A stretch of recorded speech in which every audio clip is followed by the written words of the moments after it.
Conor Casey from Casey Technology. We're going to talk today about the path to low carbon production, right?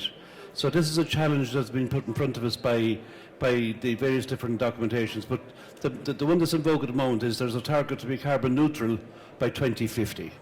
Now, for many, the investment period for many of our clients and the larger operations, the investment window could be 20 to 30 years. So if we're going to be there by 2050, we've got to take carbon neutrality into consideration when we're making decisions today.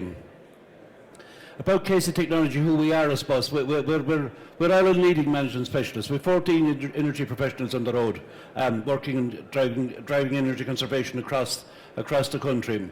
In 2015, we would have submitted verified savings about 20% of the national target, or the national return, so we'd be fairly significant.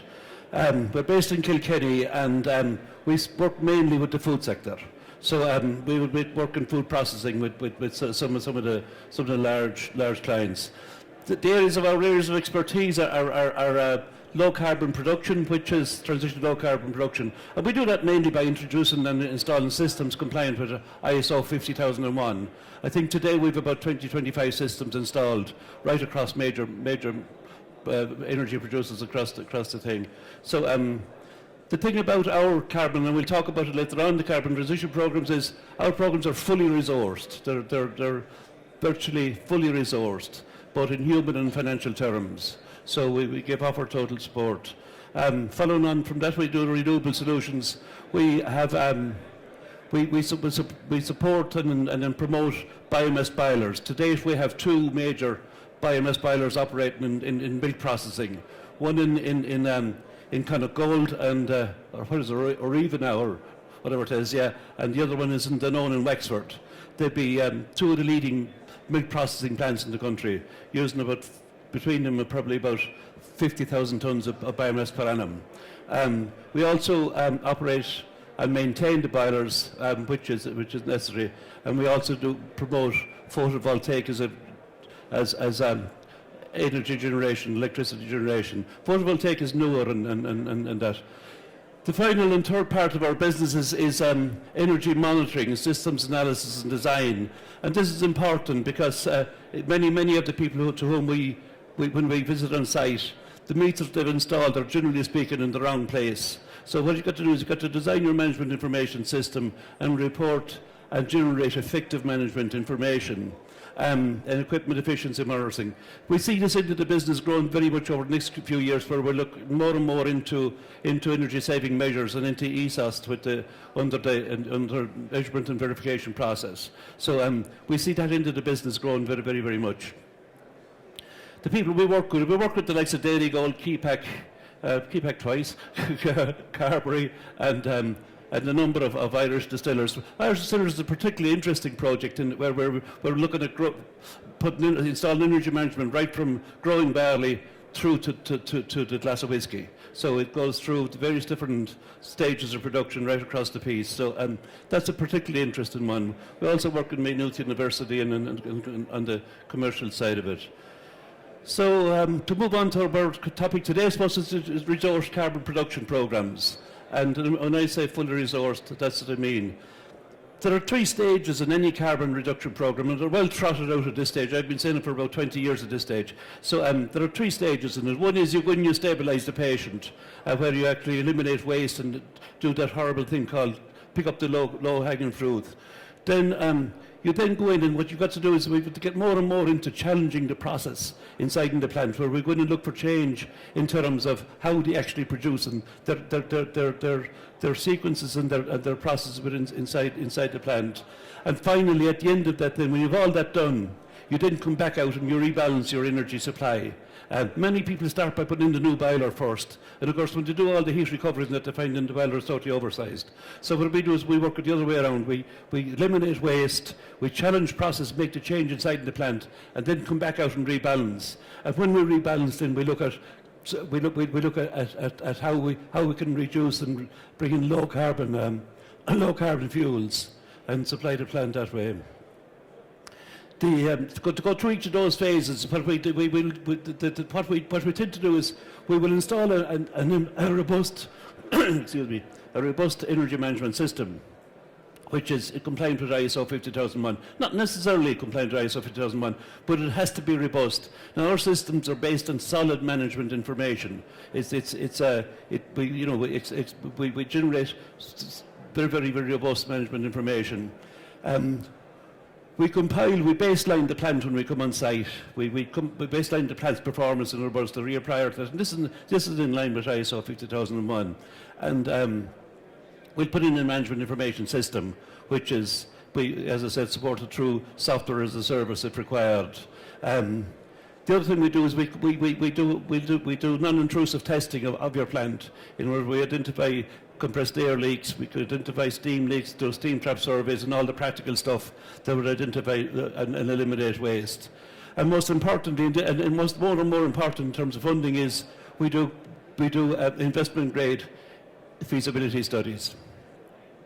In challenging the plant inside, and you're in the hands of the people who, whatever process you're involved, because what we don't make butter, or we don't process milk. So working with the in-house teams, we'll explore new technologies, and we will compile feasibility studies and that. But that's a very cooperative process within the plant. And finally, we'll contribute to an energy supply strategy.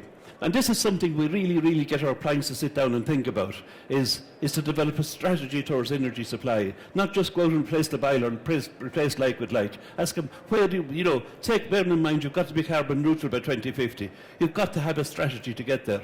So if you do that, then you begin to exploit technologies like CHP, thermal energy storage, absorption, chilling, and all those things. And of course biomass.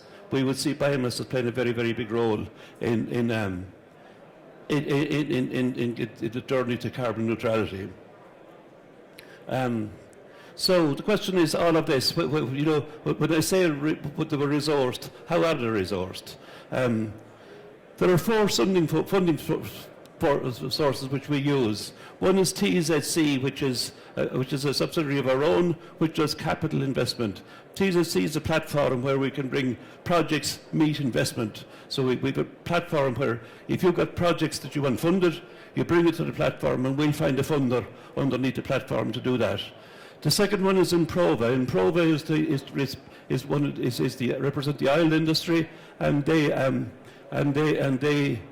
oil industry, and they're obligated under EU 27, which is the energy efficiency obligation scheme. Then on the industrial side, you've got Enterprise Ireland and IDA at Ireland. Both of those run Green Plus programs, which grant aid consultants as ourselves to go in and install systems. So there's quite a what we've assembled is a very comprehensive, complete range of solutions, of package. So as I said, IDA Ireland and Enterprise Ireland, both of those do a 50% grant of our costs and 50% cost of the trainer. Improva will give direct support in return for energy saving credits that may accrue. What they will do is they'll upfront the money, and if we make savings, then they take our costs out of that. And finally, TSHC will do energy saving measures. It'll do 100% capital funding for those. First three are not repayable. The last one is, I'm afraid. So we've got to do that. So if you look at the stages, then remember the three phases of energy conservation. We have systems, installation, and all that kind of stuff. Right, that's provided by KC Technology. It's funded by Improva, and also funded by Enterprise Ireland / IDA. Energy monitoring systems, they're provided by ourselves. They may be funded by Improva, or they may be funded by TZC if it's a particularly large installation. Capital projects, TZC is the source of funding. On-site support is Improva, will support the on-site life cycle support. The second phase is then will be the on-site support and feasibilities, where you're challenging process within the process. Improva is the source of funding there.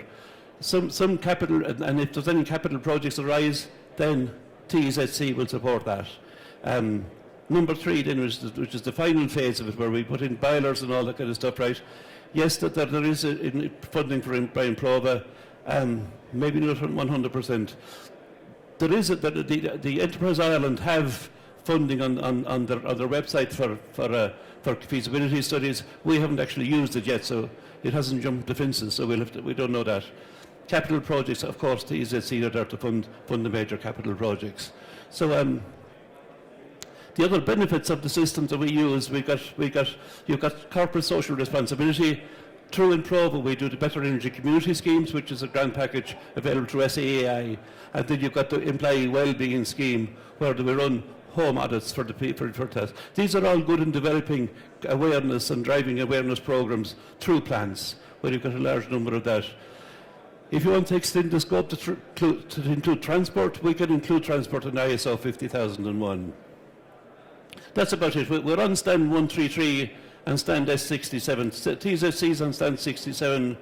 KC Technologies is on stand 133. So if you want to come over and have a chat, then we'll be delighted to see you over there. Thank you very much.